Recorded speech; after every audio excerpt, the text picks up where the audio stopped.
I bought these 5 properties in under 5 years, and I used the same strategy to buy my next 5 properties in just 18 months. So now I'm going to show you every step you need to grow your own portfolio and start making income in a repeatable, predictable way with just £100,000. To begin, let me show you why this strategy works so well, even if you're busy with a 9 to 5. So when I started investing in property, I thought you needed a lot of money to get started, and that belief shaped how I invested. I bought my first property back in 2013, but to do it, I scraped everything I had: student loan money, a full-time accounting job during the week, and then weekend shifts working at my dad's restaurant. I know that picture isn't the best of me, especially my hairstyle, but anyways, there was a lot of sacrifice, a lot of saving. But here's the problem: I bought that property for £105,000. I put down a 25% deposit, paid solicitor fees, broker fees, all the usual costs, and at the end of it, I was left with one property and no money left to move again. And unless you're earning a lot of money, your cash runs out, and when your cash runs out, your progress stops. In my case, it took me another 6 years to save enough to buy my second property. 6 years. It was so slow because I was buying property the traditional way, and if I kept going like that, there's no chance I'd have 22 properties in my portfolio today. Let me show you what I mean by the traditional way. So what most people do is they buy a property, they'll put down a deposit, and you wait for that property to go up in value, and in the meantime, what they'll do is they'll save up another deposit and just repeat the process and buy another property. But unless you already have serious money, this approach is painfully slow, because if you think about it, you now have to wait for the property value to go up, which can take 10-15 years, and saving up also takes a long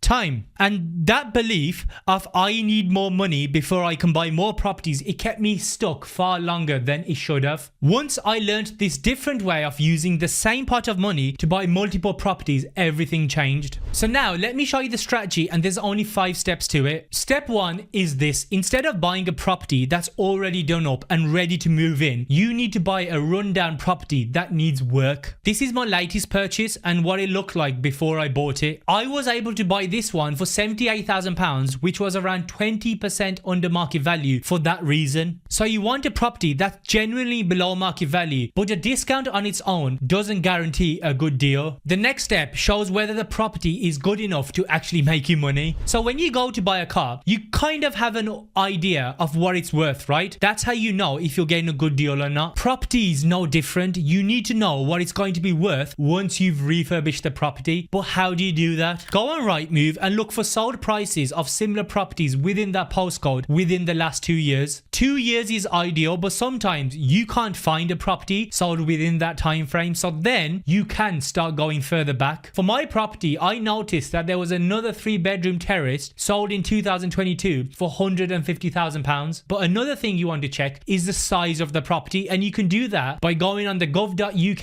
website and look for the property's floor area, because 2 3-bedroom terraced houses can be worth very different amounts if one is a lot bigger. So we've bought this rundown property below market value, we've got our end value, and then the next step is refurbing the property. So the whole point of the refurb is to add enough value so that property can actually justify the higher valuation. Also remember, this is not your home, this is an investment property, which means you need to be smart about what you're going to spend your money on. The most obvious places to update are the kitchen and bathroom, since those are the rooms a surveyor considers when estimating the property's value. I spent £37,000 to refurb this property, and these are the upgrades we made. Hopefully you agree that this now looks like a completely different property, and that's the aim of the game. And after you've done the refurb, this is the step that makes the money and allows you to buy another property using the same pot of cash. So you're going to rent the property out to start generating some income. We let this one for £900 a month, but you don't just stop there, because now I want to talk about refinancing, and this is the step that really changes everything. Refinancing just means rather than selling the property, you get a new mortgage based on the new value. You're basically borrowing against what it's worth now, not what you paid. Let me show you a real life example. So for the property I bought, I had to put down a 25% deposit on £78,400, which equals £19,625. And for the rest, I took out a bridging loan, and that bridging loan was a 75% loan, which worked out to £58,800.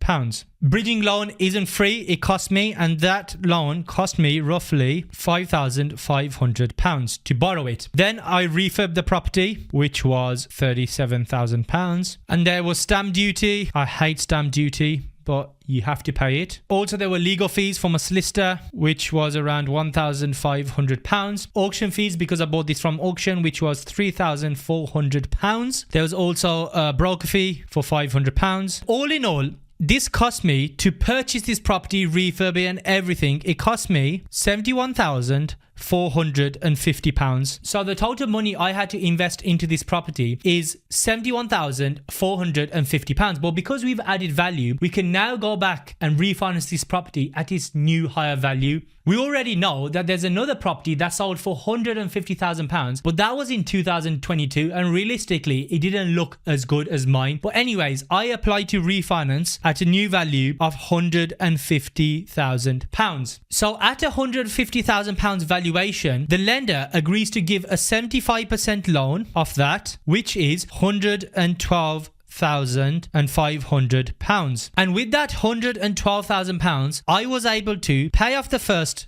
loan, okay, so that was paid off, cover the purchase and refurb costs of £71,450, and pull most of my money back out and only leave in £17,825 into this property. So if you think about it, I started off by putting in £71,000, but after refinancing, left in only £17,000 into the property. I now own a fully refurbed income generating property that's gone up in value, and I only tied in £17,000 off your money. That's the power of this strategy, which is called the buy, refurb, rent and refinance, and it's the only way you can grow your portfolio fast in a repeatable way, which brings me to the next step, which is called rinse and repeat. So once you understand the strategy, you just repeat the same process. Buy a property below market value, refurb it to add value, rent it out, refinance, and then repeat. On some deals you leave more money in others you're going to leave in less, but after doing this hundreds of times for our clients, this is the exact approach that allows you to buy 5 properties using just £100,000. But knowing the strategy on its own doesn't help you if you don't know what these properties actually look like in real life. So in this next video, I'll show you 24 real projects I visited in one day so you can see the exact types of properties that actually make you money. I'll see you over there.